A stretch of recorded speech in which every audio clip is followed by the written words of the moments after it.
Welcome back to the Hard4Games channel, everybody. I'm your host, Tony, and today we are talking about a beta build of Tonic Trouble. Big thank you to Brian for sending these over to me. He actually sent Mission Impossible, Starshot, and Tonic Trouble, but we'll be talking about these a little bit later. We're mainly focusing on this one today. So Tonic Trouble is an Ubisoft game that was released for the Nintendo 64 in August of 1999. There's also a PC build that was released later that year in December of 1999. Now, when I dumped this, it became immediately apparent that this was an earlier build. There are numerous differences, be it enemies that are different, or items are drawn differently, or item placement, or the level layout, or effects. They're too numerous to mention. So in today's video, I'm going to be focusing on the fundamentals and also the ones that I find particularly interesting. So let's go ahead and get started. All right, jumping right into the prototype preview version here. Going to start off with main menu, options, basic stuff you're going to see right away. So again, prototype, we have new game, load game, options. Here's the retail version. We have new game, load game, options, and language. FYI, this is the PAL/European region version of the game that we're working with here.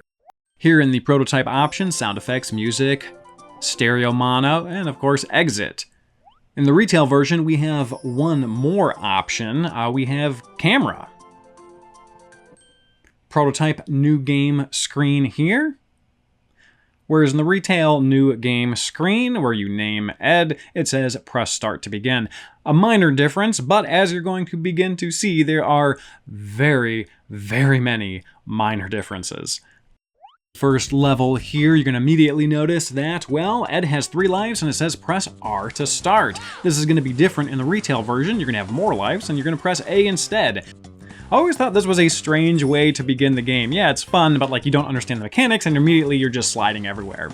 Speaking of sliding, you can kind of see here that he has a bit of a jet stream behind him, which is going to be missing in the retail version of the game.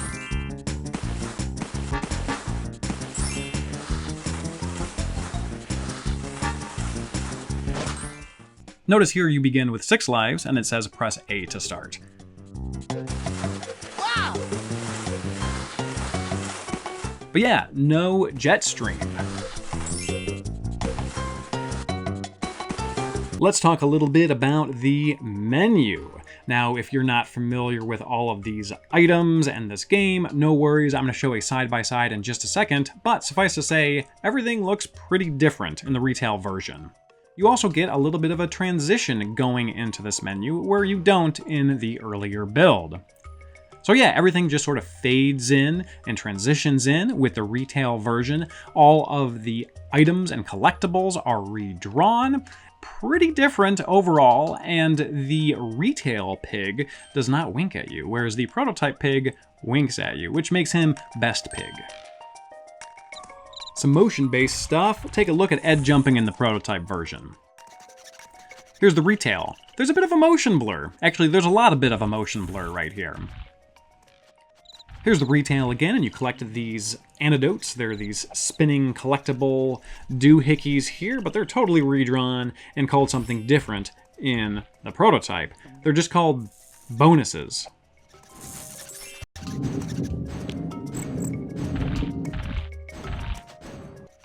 Here we are, glittery cave. Everyone loves a nice glittery cave, except for the prototype. The prototype hates a nice glittery cave, unfortunately.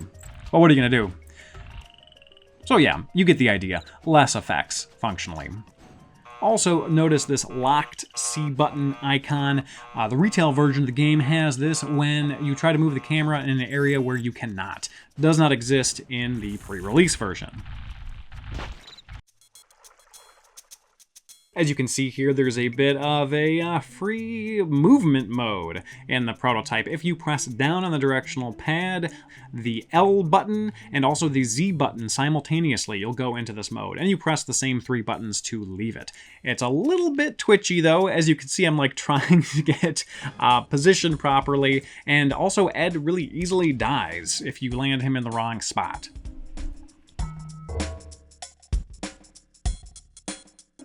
And of course, it wouldn't be a beta if there weren't errors that you ran into on a frequent basis. Hey, now let's talk about the popcorn machine that Ed uses to supercharge himself. Basically, if you're not familiar, he becomes Super Ed or what have you. He gets beefy, he can bend bars, kick, punch, all that good stuff, but it is temporary. So you're kind of racing against the clock. But here's what it looks like in the retail version of the game. It's Nestle Crunch themed and licensed. Notice how it's much more plain in the prototype version. Now, it turns out there was actually a PC beta of this released on some PCs back in the day that even predates this particular prototype N64 build, and here's what the popcorn machine looks like in that build. Very different. So they just kept redesigning this power-up machine. And if you're like, hey, I played this here in the US and I don't recognize any of these. Well, it was redesigned for the US as well. It is Newman's Own themed. It is very brand oriented. I guess Ubisoft got some brand deals here. Here we have the retail version of the game, and you're going to see that there are just so many presentational differences, the way the camera moves, etc. This is the prototype here, and notice how it doesn't zoom in on this enemy for that statement.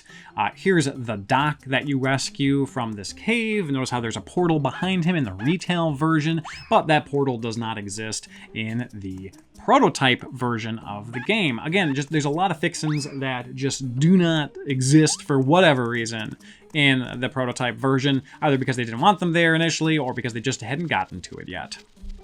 Also note how this spring in the retail version bounces around, whereas it's not animated in the earlier build. And do ignore the doc's face here. I do think that it is just an emulator issue.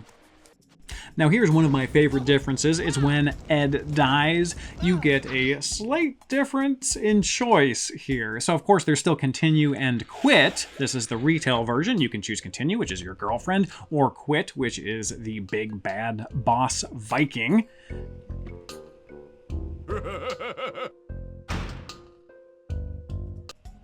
In the prototype version, you have the same options, but instead of the big bad boss, you have a coffin.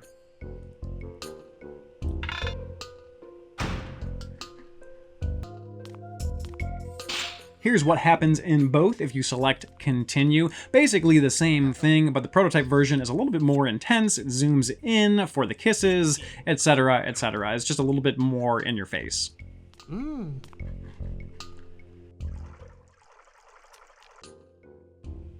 Here's what happens in the prototype if you decide to quit. Your bottom half gets eaten alive, and then your top half does too. Pretty different. Because in the normal version, you just get thrown into oblivion. A couple other things I noticed is how you die and respawn. So this is the retail version of the game. Notice how I respawn approximately where I died. This is me trying to kill myself so I can get the previous screen I showed you guys. But every time I die, I just start right back up at that ledge. In the prototype version, I start at the entrance, which was frustrating when I was trying to kill myself. I imagine it'd be frustrating when you're just trying to play as well, because you get thrown back frequently. Here's another difference in the scenario. Toward the end game here, right before the final boss, we have a unique enemy that pops up. It is a flamethrower guy. He has a backpack with his fuel. He puts a welding mask on, and then he just goes to town on you.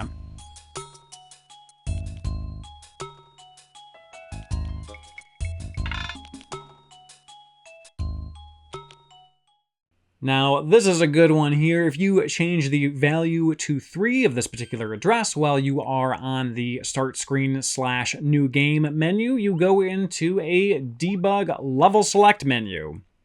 And it's all here. You can even skip right to the end of the game, which will be convenient for the next bit I want to show you all.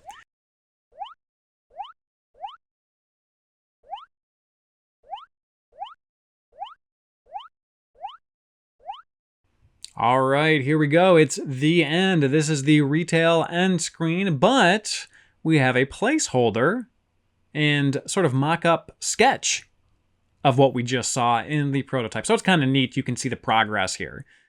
So that is it for today. Again, big thank you to Brian for sending this over to me. And if you'd like to play it yourself, he has released the ROM over to Forest of Illusion, and you can check it out for yourself. Now, I did mention I'd follow up on these titles. So as it turns out, Starshot is retail, and Mission Impossible seemingly isn't retail, but we can't find any differences when we play the game. So the code is different, but we can't figure out how that manifests itself in actual gameplay.